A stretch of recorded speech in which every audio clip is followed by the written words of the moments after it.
Very good. Let me get this out of the way.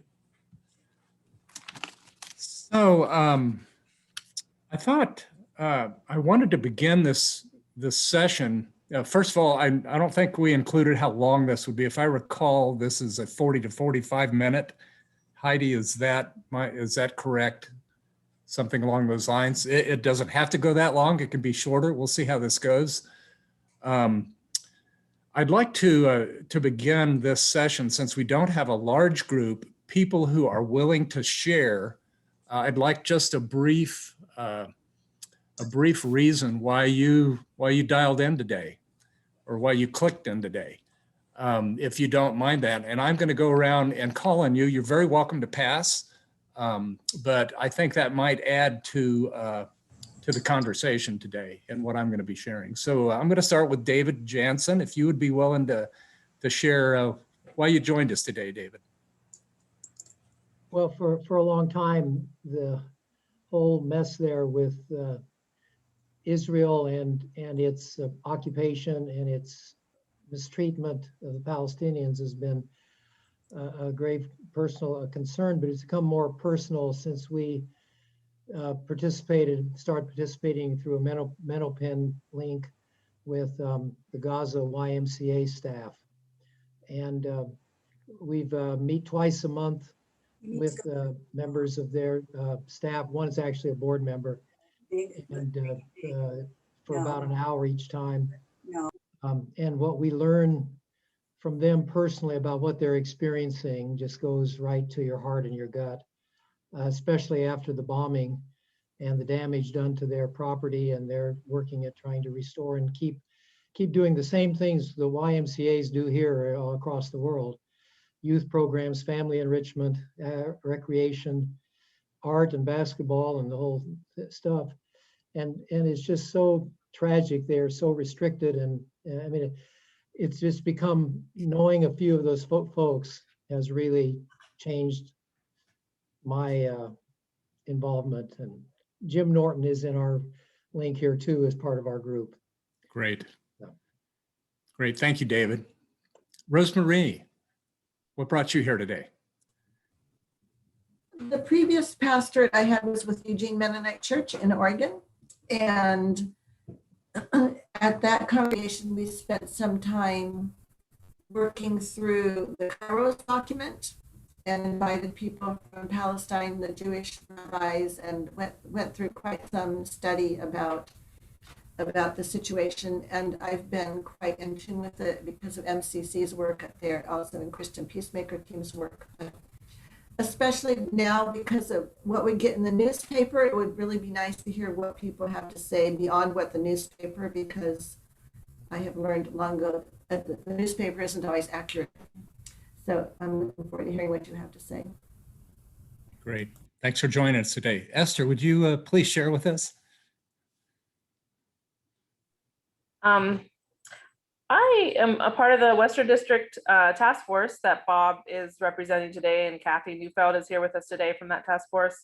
And I joined that task force about 2 years ago after something unique fell in my lap. I was asked to sign a pledge not to boycott Israel in order to do some after hours teacher trainings as a math teacher. And I refused to sign that pledge and ended up suing the state of Kansas for making me sign that pledge, because they took away my job. I mean, it was an after hours job, but they took away my job because I wouldn't sign it. And with the ACLU, and that experience got me in touch with the Palestinian advocacy community. And I actually got to speak at a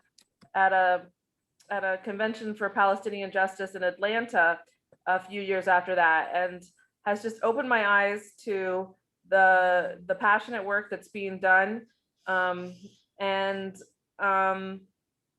with the Black Lives Matter movement taking off in the United States this past year, the intersection between Black Lives Matter and the Palestinian movement is giving me lots of hope. And I see in the mainstream media that Palestine is finally in the news because of its connection to the oppression of the Black community in America. So I'm excited about that partnership between the two communities, the two oppressed communities.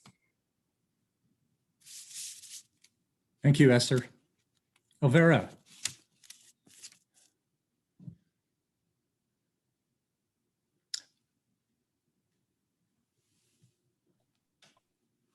Well, I'm aware that our tax dollars are supporting Israel and not Palestine, pretty much. And there's always a big difference between whenever there's a conflict. There's a lot more casualties in Palestine than in Israel. I mean, it's unbalanced and it's unfair and unjust. Thank you, Elvira. Jim, do you have anything you'd like to share with us today? Jim Norton. Well, yeah, I'm with David in the group here. Actually, my time concern about Palestine started well over 15 years ago when a young Jewish woman came to Goshen and explained what was happening in Palestine. She was part of United Palestine Appeal. And that got me interested in realizing how that our tax dollars were going to Israel to build the occupation. And back then, not as many sites were taken over, but now it's so much worse. Yes. Thank you, Jim. Phoebe, it's so fun to have you here. Phoebe's my sister. I think not all of you may have known that when I started, but and I love her dearly. Yes. And the feeling is mutual. So I like to support Bob in his many fine efforts, but I'm really interested in the work he's been doing and with all of you. And I have participated in meetings before, and this is the first time I think I've been able to sit in since the new government was formed in Israel, since the pandemic. So I'm really interested in hearing from you who are much more knowledgeable, what you think about the status. And I liked that you said there would be some suggestions for actions. So thanks for including me. I look forward to learning. Glad you're with us.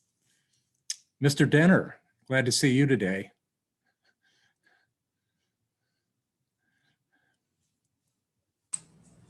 To me, it's a basic justice issue, and it's especially poignant because we, as a Christian nation, ostensibly, are a big part of the problem. Yeah, thank you. Thank you, Dean. Yeah, I'm pointing out we're 10 minutes into this, so if we could go through this pretty quick. I maybe shouldn't have done this, but I really want to hear from you. So Perry, do you have anything you'd like to share? Thank you so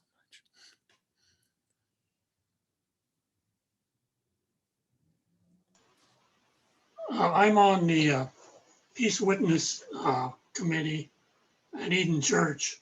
And recently we sent some money to the Middle East Children's Alliance, which you had suggested.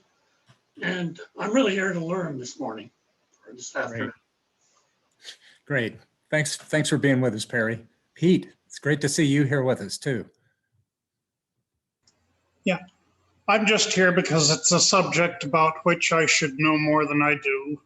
And particularly with the change of government in Israel, it's a little bit harder than it normally is to know who the good guys are and the bad guys are. Thank you, Pete. Hi, Joanna. Hello.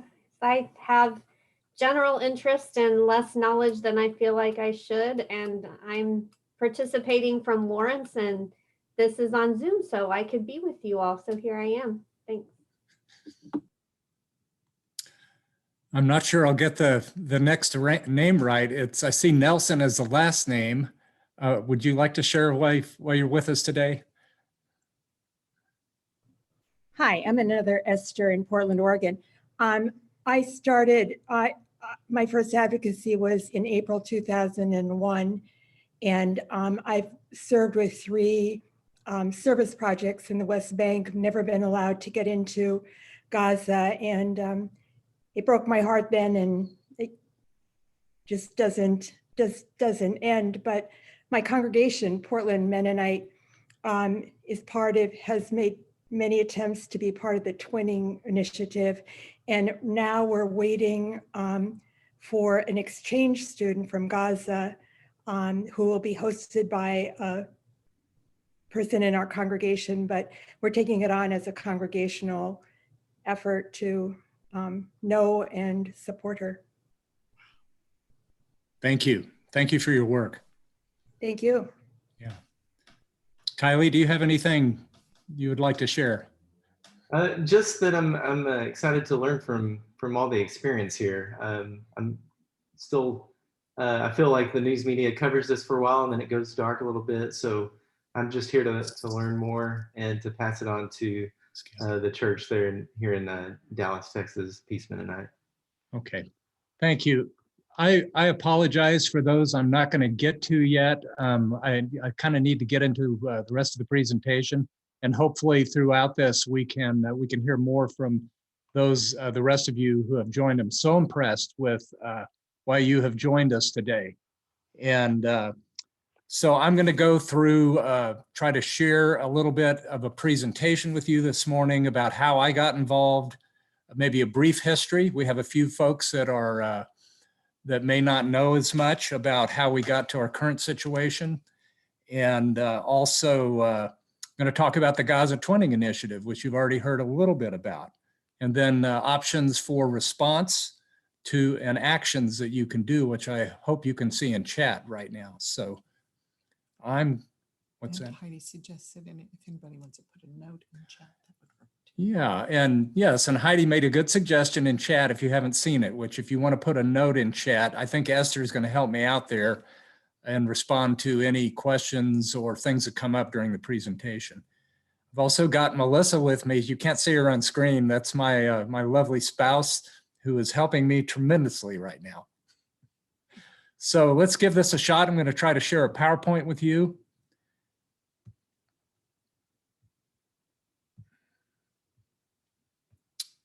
Can everyone see that that screen? Okay, I'm seeing some nods. So wanted to first of all recognize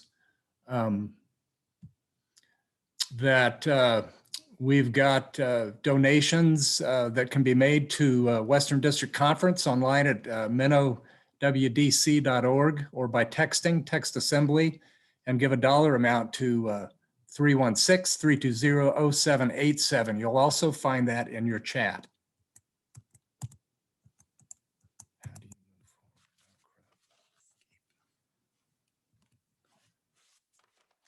Okay, I'm going to try to move forward now and see. I think I need to just wake my PowerPoint up, so just a second.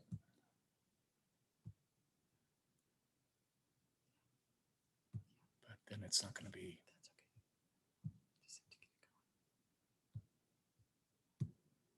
There we go. All right.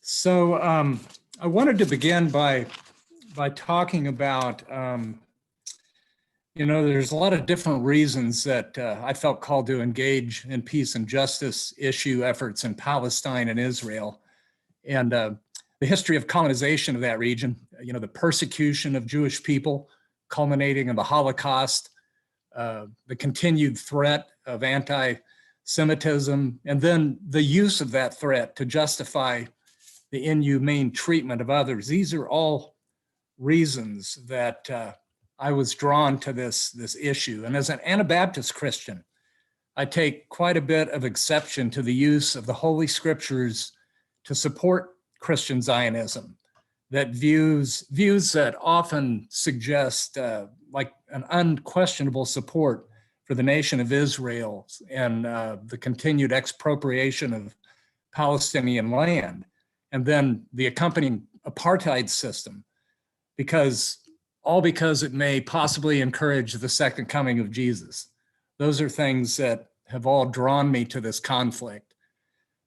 My own biblical hermeneutics is regarding this, you know, what it means to be a chosen people is what is suggested in Abraham's call. People of God, we are chosen to be a blessing, not just to our own tribes and our own families, but to families over all the earth. The word blessing appears 5 times in Abraham's call, but too often this particular scripture and this particular call, the emphasis is placed on handing out curses on behalf of God. I initially was drawn into peace and justice work in Palestine in 1998 when Manhattan Mennonite Church supported my participation on a Christian peacemaker team delegation to the West Bank. We spent quite a bit of time with a variety of human rights organizations, and also a lot of our time was spent in the city of Hebron. One of our trips, though, included a trip to the Dheisheh refugee camp. And it was there that I met Ziad Abbas Shamrook. And at that point in time, Ziad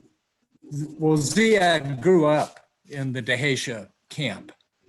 And he taught children Dekba, which is a traditional Palestinian dance. So this last year, after 22 years, I reconnected with him. He's now the director of the Middle Eastern Children's Alliance when we were setting up a website to send donations to the Youth Vision Society, which is one of our Gaza twinning partners that I'll tell you more about here in just a little bit.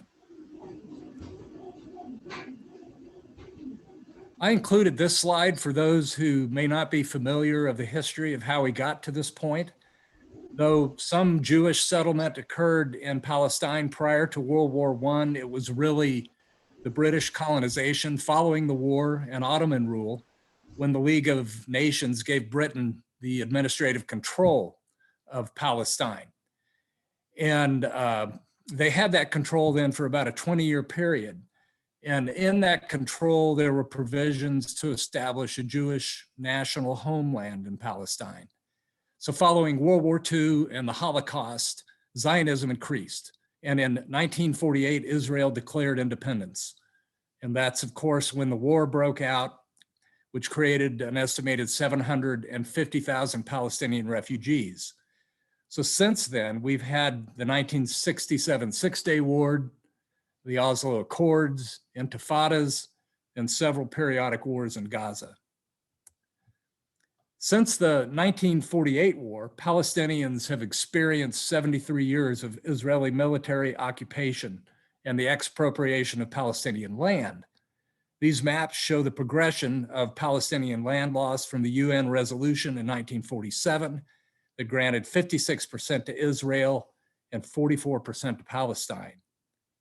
Palestine now has less than 13% of its original holdings, with over 500,000 Israeli settlers in the West Bank. This is one reason some people, including myself, no longer see a two-state solution as viable. Please note that where Gaza is located and labeled on this map, Gaza is about the size of an average Kansas county, about 20 by 5 miles. It's one of the most densely populated areas in the world and has been under a crippling blockade since Hamas came into power back in 2006. For this reason, it's often referred to by many people as an open-air prison. And some of the recent connection I've had with the Youth Vision Society have described there's only 2 ways to get out of Gaza. One is dying, and I'll have to try to remember what the other one is, but it's not easy. The most recent violence in Gaza erupted this last May in East Jerusalem over the eviction of Palestinians from their homes. Protests intensified during Ramadan when Israeli police prevented Palestinians from gathering at the old city's ancient gates, which is what they usually do during Ramadan.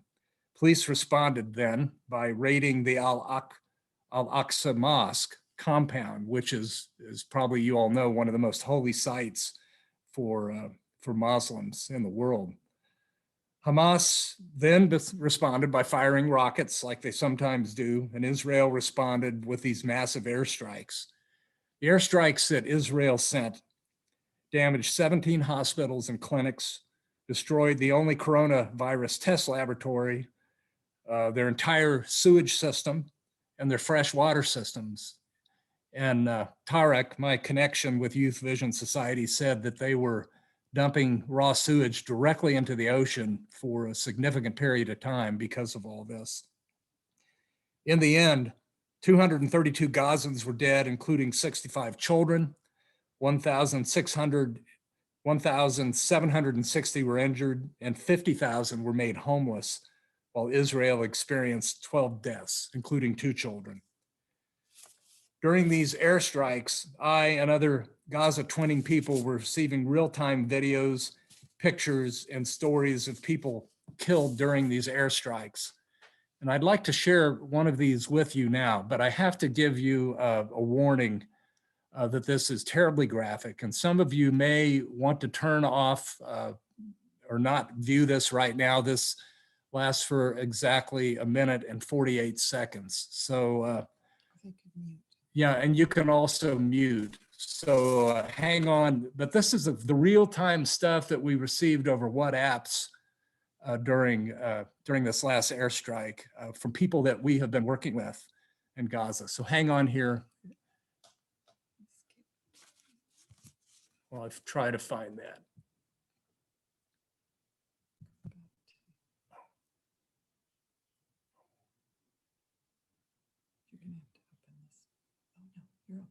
No, not.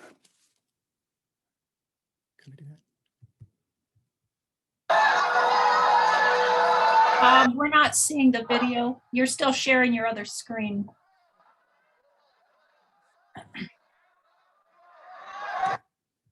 See, screen share. Maybe you should stop sharing and then start sharing the video. Okay, here we go.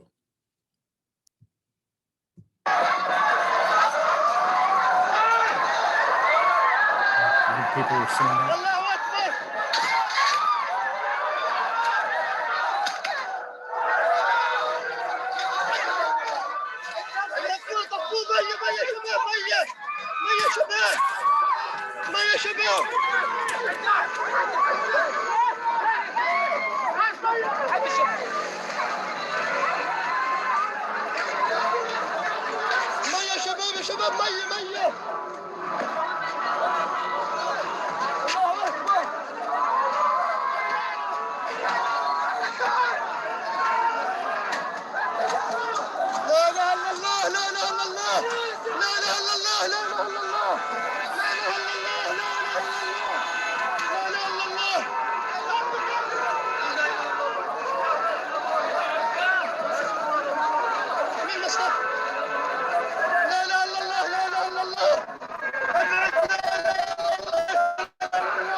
I wonder if we should pause just a moment while we take in what we've just seen.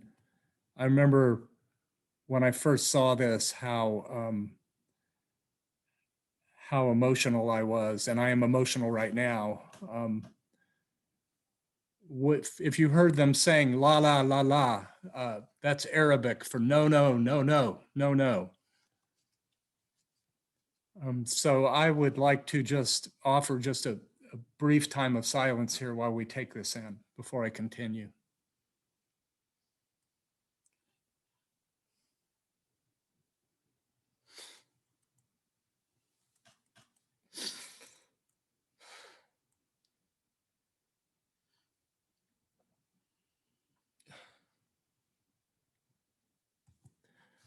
Okay. See if we can go on here. What you're seeing right now is the objectives of our Gaza twinning.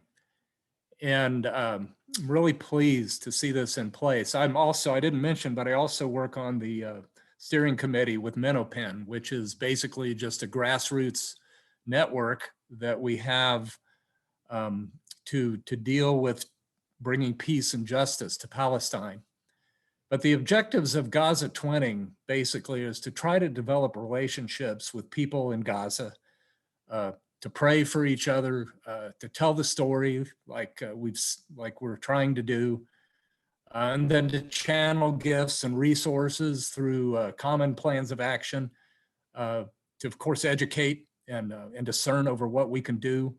And then, of course, the political piece, communicating with our legislators about what we see and understand. Our particular, the church that I'm associated with, the Mennonite church I'm associated with, Manhattan Mennonite, has been working with this twinning relationship with the Youth Vision Society in Gaza since December of 2009. And the goal of this nonprofit is to build and raise a Palestinian society based on justice and democracy and equality, but they really have a really big focus upon empowering women and working with children.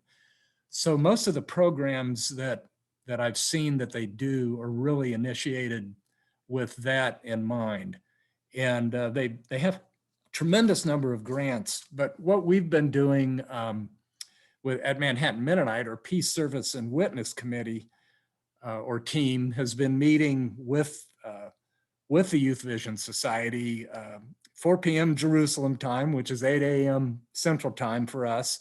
Meetings have generally been on Sunday mornings, but kind of move around a little bit. The young man that you see in this slide is Tarek Abu Halima, who directs, some of the 26 programs that Youth Vision Society offers. They're also located in the Edward Said Library, which is a wonderful facility and resource for the people of Gaza. Tarek his English is amazing, and he was so patient with us during these calls. And I am just so impressed that this young man wants to spend the time with us, and just so impressed with him. He's a grant writer, he's a facilitator, he is so interesting, and I've so enjoyed being with him. Sometimes we also meet with Iyad, who is the executive director of Youth Vision. Our meetings are really informal. Sometimes we share our personal ongoings in each other's lives, the food we enjoy. Maklube is a great Palestinian dish that I had the chance to enjoy when I was there. And we talk about things like that and what we eat here in the United States. We share music sometimes, and on the holidays that we all enjoy. And especially, of course, how we've survived and handled the pandemic. We also receive quite a few updates on Gaza and the conditions there, the politics, and the work of the Youth Vision Society.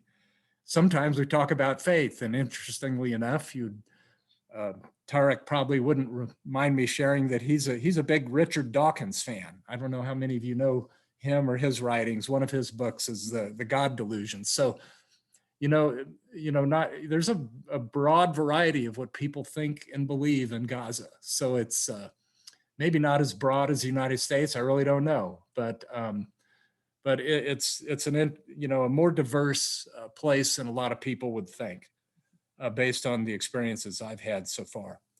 So in this relationship, we have provided support letters for grants. I've assisted with some grant writing.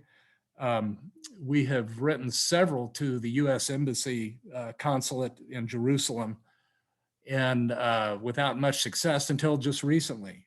We were able to land a grant with them, and it includes Paul Weaver from Bluffton College, who's a professor there, and That particular grant is engaging Bluffton College students directly with students in Gaza so that they can learn more about each other's languages, cultures, ideas, politics, all the things that will help us maybe overcome some of the barriers that we have. We also have done some direct work trying to alleviate the suffering and the poverty and the unemployment and all the things that are associated with Gaza through a hand-to-hand project. And that's again how I connected with Ziad Abu Shamruk, was getting that site set up. I'm gonna move here to ways to respond. You've seen some of these ideas in the chat. There's so many different ways to become more informed. You know, if you go looking, there's some websites. I offer you our MinnoPen website. FOSNA is a great site to go to. The Middle Eastern Palestine site associated with the Mennonite Central Committee is a great one. I highly recommend a new book that's out there by Jonathan Katab, who is on our steering committee and is also an international human rights lawyer, and is recently the new director, I understand, of executive director of FOSNA. Jonathan put this book together, and the reason I suggest this to you is we need vision. And Jonathan is providing us that vision. We always need the prophets, right? We always need these things. And so check that out. You can find it online. I'm sorry I didn't get a link to that for you. Shopping Palestine, I was gonna show you the olive oil that Melissa's going to get it, but we often buy products directly from Palestine. This is, I don't know how well you can see this, but this is an example of olive oil we purchased. Melissa and I are big olive oil fans. We write letters recently, especially following this recent violence. We wrote many, many letters to our papers, to our churches, to a lot of different places to get this in, this into the news. Let me go to one more slide and we'll be done here with the slides. So, you know, a lot of this started because we passed a resolution in the Mennonite Church back in 2017, I believe. It was called Seeking Peace in Israel-Palestine.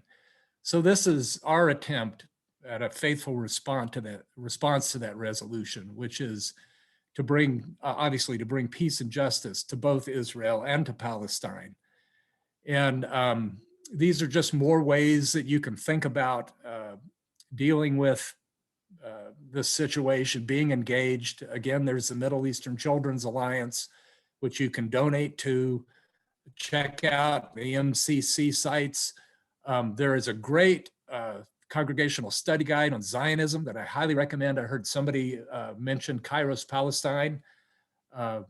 These are all great resources that I encourage you all to check out. I'm going to stop sharing now, and we don't have a lot of time left, but I would like to just open the rest of our time to conversation, and I'm going to be quiet because I want to hear from you all now.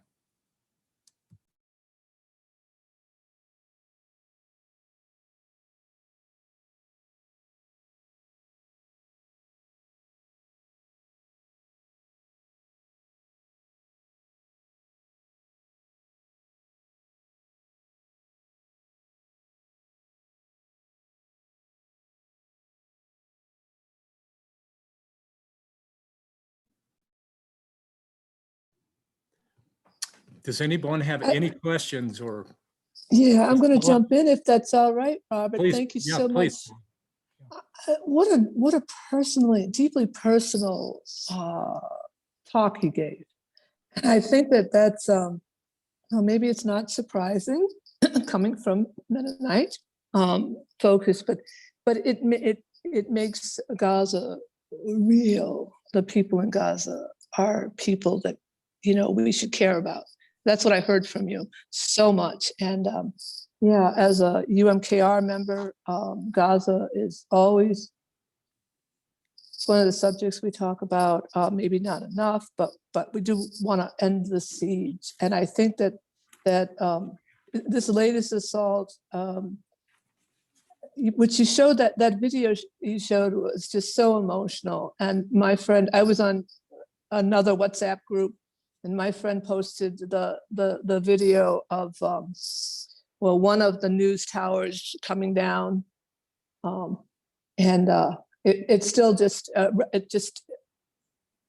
you said, it moves me to tears. Just moves me to tears that 15 media outlets were in that building, along with residences, along with people's homes, and it was just taken down in a matter of minutes. And so yeah, I think that the call to connect, I love that. I'm hoping maybe Methodists will think about doing that twinning. I know we've sort of talked about it, because the more we connect with the people, and especially the young people in Gaza, it's good to remember that Gaza is mostly young people, half of the population, but they're so bright and they so much want to connect. And yeah, it's very, very powerful. And I think that the harm of the siege, I have a friend who, he has a program that he wants to connect people through dialogue. And, a dialogue goes both ways. And I think that one of the harms has been that we here, like in your group, can't go to Gaza. We can't meet people in Gaza. We can't participate in projects any more than people in Gaza can come out. So I just wanted to lift that up. Thank you. Thank you, Paula.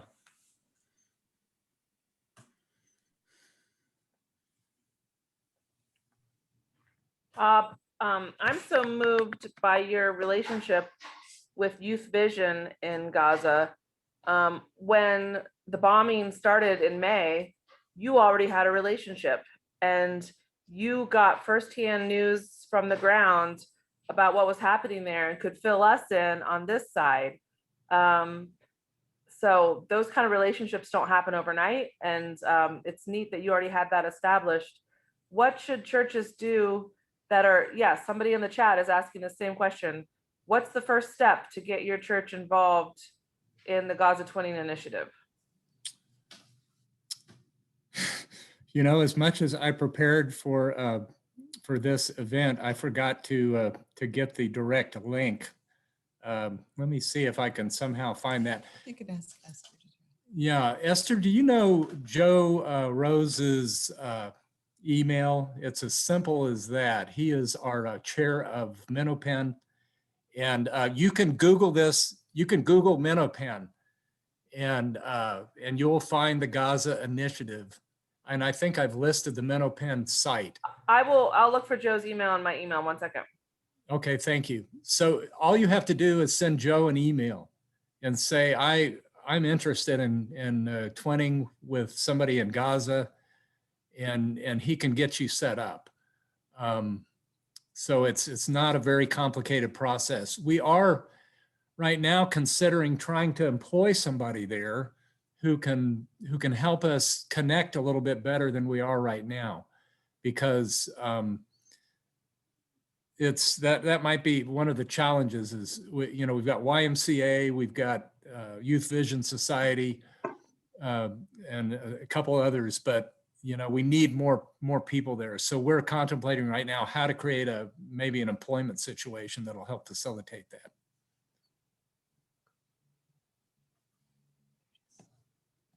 Okay, great. Thank you, Esther. So yeah, there's an email in the chat. If you email And Heidi Joe. also posted a link too. Okay, thank you, Heidi. I would just say it takes some time for a right group to be matched with. There's not many Christians in Gaza, so we normally I think we're getting connected with organizations that are doing work there. You're not going to get connected with a church in Gaza if that's what you're expecting. So the twinning idea, it's not going to match up as a church to church. So.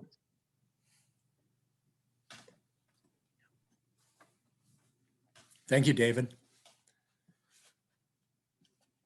So I want to be respectful of people's time. I don't want to shut this down before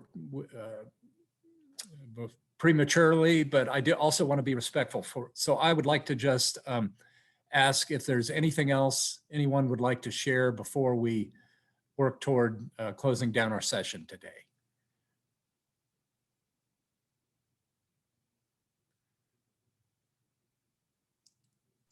What do you think are the immediate prospects for improvement? Well, I'm going to highly recommend reading this book, A Two-State Solution, Beyond a Two-State Solution. We've got over 500,000 Israeli settlers now that are spread throughout the West Bank. And obviously it's not our place to decide what's going to happen there, right? It's between Israel, it's between the people of Palestine, but unfortunately the people of Palestine don't have a whole lot of power or a whole lot of leverage.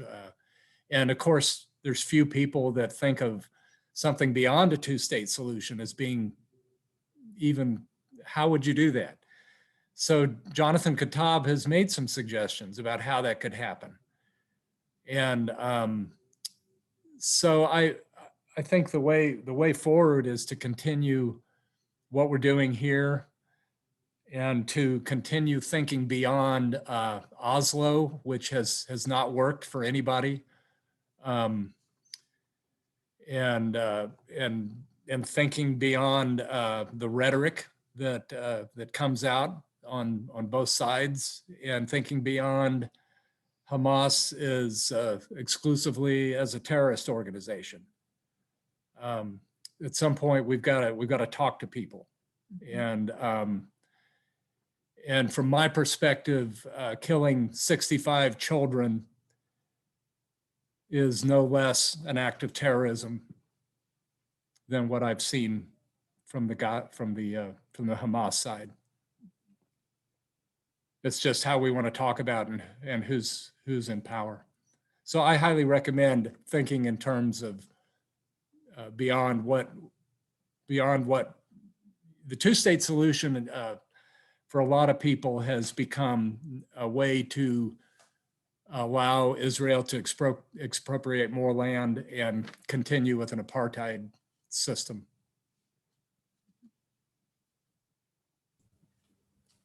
So thank you very much.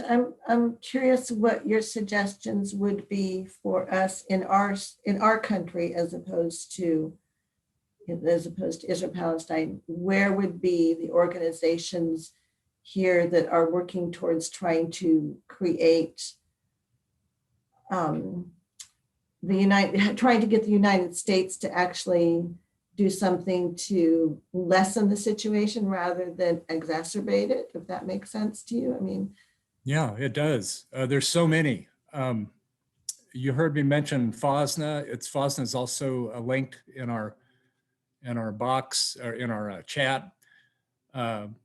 Jewish Voices for Peace, a strong organization because of my association with the Mennonite Church. Mennonite Central Committee is, there's so many different organizations to plug into on this issue. Those are some of the ones that I have a lot of respect for. And I would also ask there's so many people on this call who probably have more knowledge than I do about this situation. And I would invite you to speak up if there's other organizations that you'd recommend people checking out. Churches for Middle East Peace, yeah. One organization I think that I find highly respected is the Parents Circle. I believe, I forget the exact name of it, but this is a group of parents who have lost children. This is both Jewish and Palestinian parents that meet together who have lost children in this conflict too. So that's a group that's working very hard towards peace. Mm-hmm. Thank you, Jim. If anybody has a connect on that, a link, I invite you to put that into chat.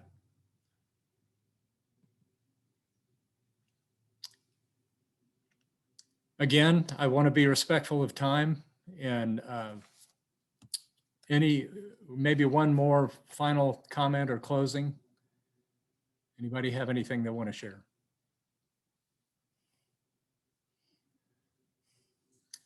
I want to thank each one of you for being here today and for what you are doing, and invite you to continue doing that and helping others understand what's going on in Israel and Palestine, and how we share a common humanity beyond politics, beyond color of skin, beyond ideologies. Thank you for being here today. Blessings to all. Thank you.